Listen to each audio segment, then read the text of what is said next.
Aloha. Welcome to Abe Lee's Seminars sessions. Today, we're going to talk about the specific duties of a property manager. And it's not intended to be all the duties, and we have such a wide variety of different types of property managers.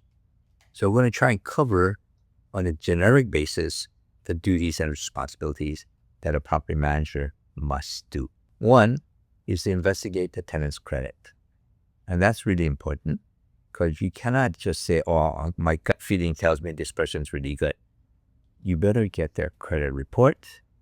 You better get recommendations and make sure that they're financially capable of paying their rent. Second, the property manager has to collect the rents and the security deposits.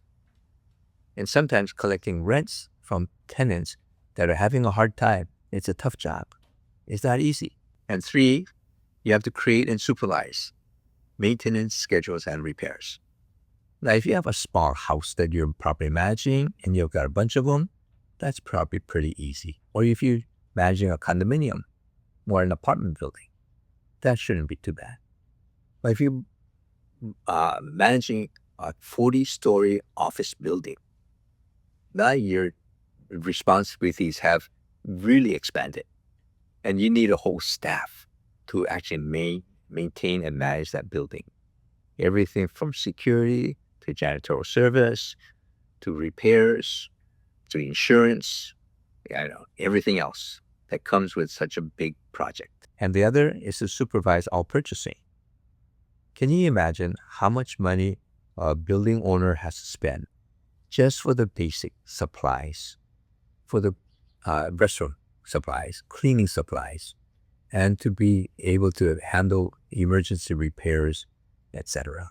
And then you have to have somebody audit and pay bills, and including arranging and paying for adequate insurance coverage. Now, insurance is not cheap, and there's a huge problem right now with condominium associations where the lenders are requiring that the buildings are 100% covered for hurricane insurance coverage.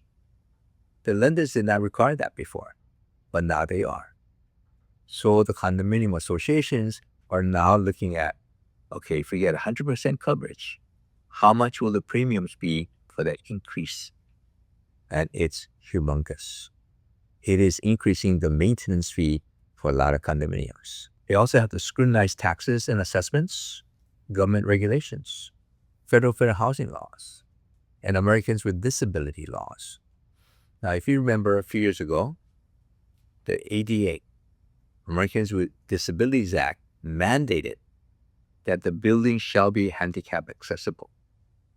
And they made tremendous changes to the parking requirements for handicap access, for ramps, for elevators, and for everything else that you need to help with the handicap or the disabled people. So that costs a ton of money and a lot of work to retrofit these buildings to qualify to be ADA compliant. And then they have to maintain and prepare records, receipts, expenditures, inventories, insurance, taxes, etc. So that's a lot of work. And then other is the preparation and execution of leases.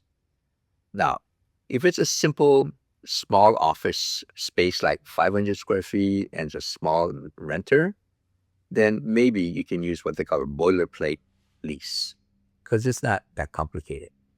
But if there's a major corporation that's going to rent a whole floor or 2 floors or 3 floors of a building, that business is going to have their own legal counsel that wants to read the lease that the landlord is going to give them, and then their attorney is going to review it and make changes, and then go back to the landlord's attorney.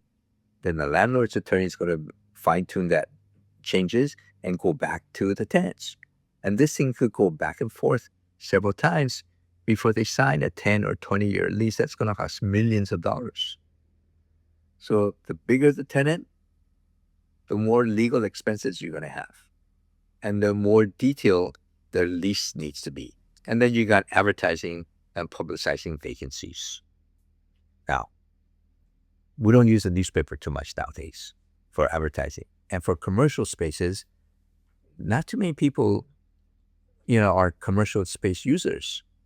So the most effective way that I've seen is through a website called loopnet.com, LOOP net.com, and they advertise leases for a rent and also for sale of properties of different types.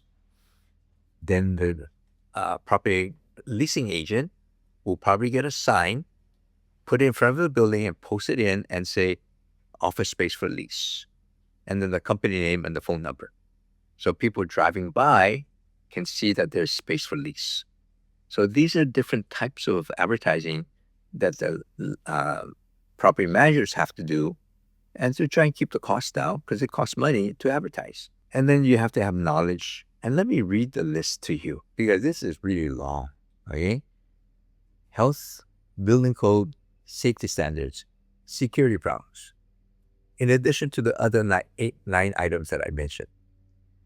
So depending on what type of building you're managing, if it's a small mom and pop house or an apartment, probably pretty easy.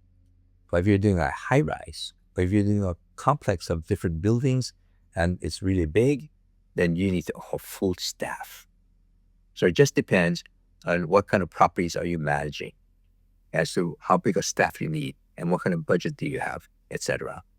So it's hard to put into one package all the different components of property management. But this is a new field or different field in commercial real estate versus residential real estate.